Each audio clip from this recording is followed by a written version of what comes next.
En Al Día Noticias estamos con la representante de la Cámara, Carolina Arbeláez. ¿Qué concepto le merece esta crisis ministerial, nueva crisis ministerial en el gobierno nacional? Bueno, viene siendo casi como la cuarta o quinta crisis ministerial. Lo que vemos es que este gobierno mantiene en una crisis explícita que ha venido además propiciando desde todos los sectores.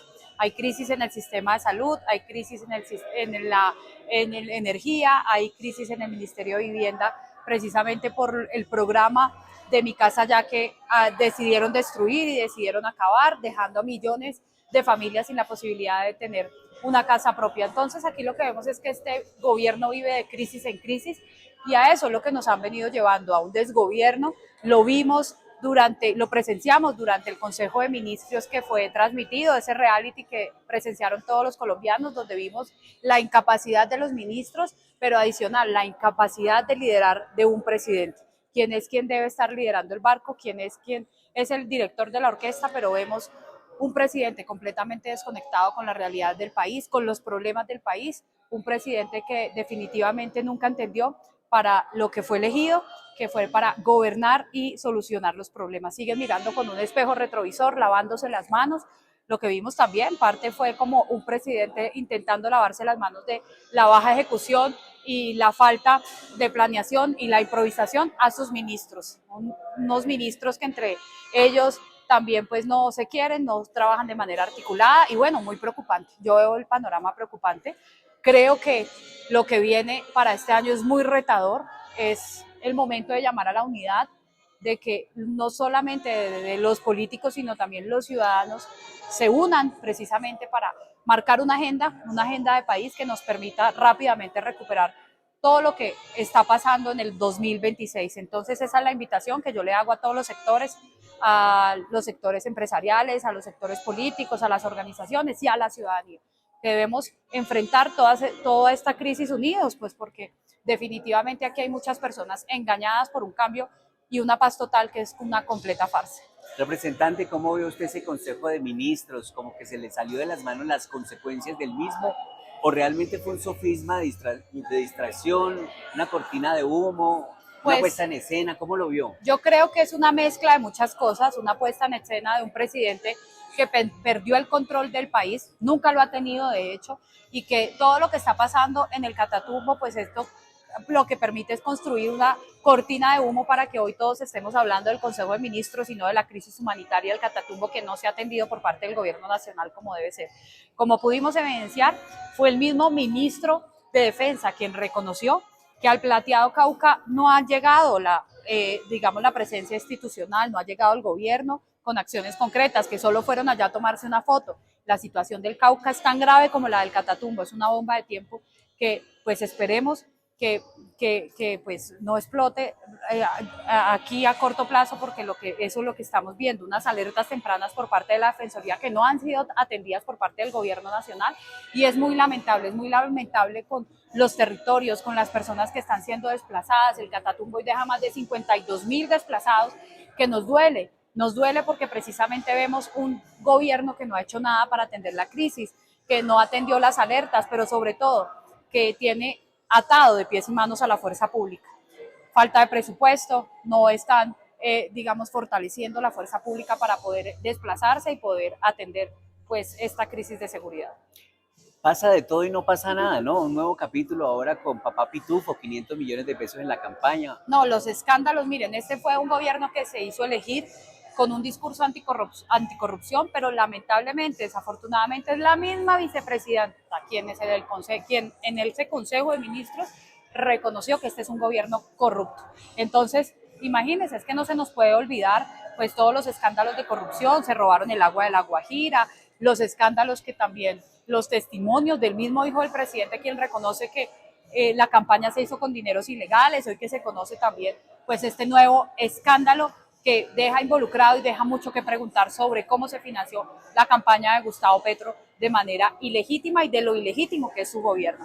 Yo lo único que espero es que pues podamos recuperar este país en el 2026, porque Colombia es mucho más que este mal gobierno.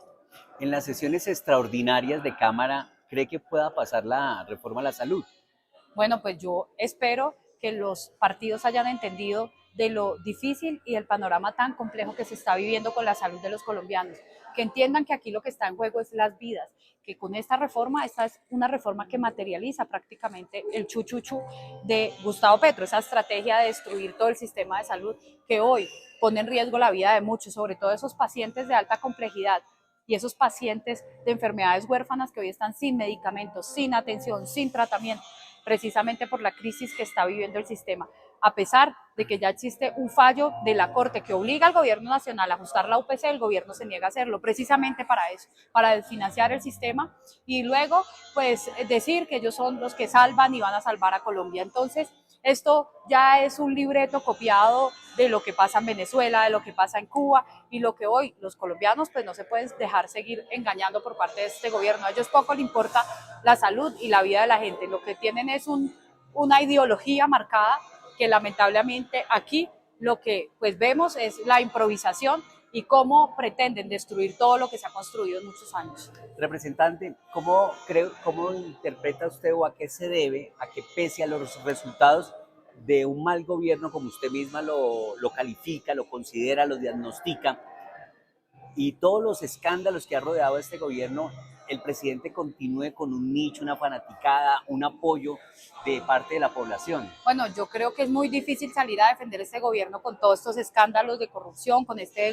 gobierno, con esta improvisación, esta incapacidad que han demostrado sus ministros, pero sigue pues existiendo unos petristas o digamos como una fuerte ideología muy marcada en esas personas que pues creen y siguen creyendo en Gustavo Petro, lamentablemente. Yo creo que son más los decepcionados, cada día son menos las personas que le creen a este gobierno y eso se siente en la calle.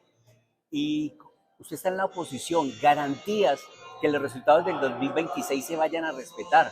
Bueno, esto es una misión que tenemos todos los colombianos y es de cuidar las elecciones para el 2026, de salir a cuidar ese proceso de alzar la voz, porque hoy lo que pretende el presidente es desfinanciar precisamente al Consejo Nacional Electoral, a la registraduría lo ha intentado hacer también, dejar sin recursos, pues para con esa excusa decir que no se pueden hacer las elecciones. Yo creo que es muy grave y esto hay que atenderlo porque precisamente todo esto que está pasando, los decretos de conmoción interior, precisamente la pelea diplomática con Estados Unidos, que también pareciera intencional por parte del presidente Gustavo Petro para que el país entre en una crisis financiera sin precedente, como lo hemos venido viendo por el déficit fiscal, y en última se diga que no hay los recursos para hacer las elecciones.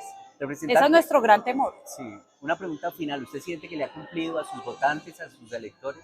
Bueno, hemos venido aquí alzando la voz en representación de las mujeres de Bogotá, de todo Colombia, esas mujeres madres cabezas de familia, esas mujeres que sufren de violencia, y hoy con el proyecto que estamos adelantando de una justicia especializada aquí, estamos recogiendo pues esa problemática, intentando que haya una justicia mucho más efectiva para todas estas mujeres víctimas de violencia, de todo tipo de violencia de género, pero también a todas las personas vulnerables, con nuestro proyecto también que busca una ruta de atención para las personas que tienen trastornos del neurodesarrollo, como las personas que tienen autismo, esta población que hoy pues tiene tantas barreras para acceder a la educación, a la salud, mujeres y madres solas que le tocan sacar a sus hijos con una discapacidad adelante, a las cuales pues hoy representamos aquí precisamente en este proyecto, y pues bueno, hemos alzado la voz, nos hemos parado firme, hemos hecho una oposición con argumentos, responsable, contándole al país por qué para nosotros cuando algo es inconveniente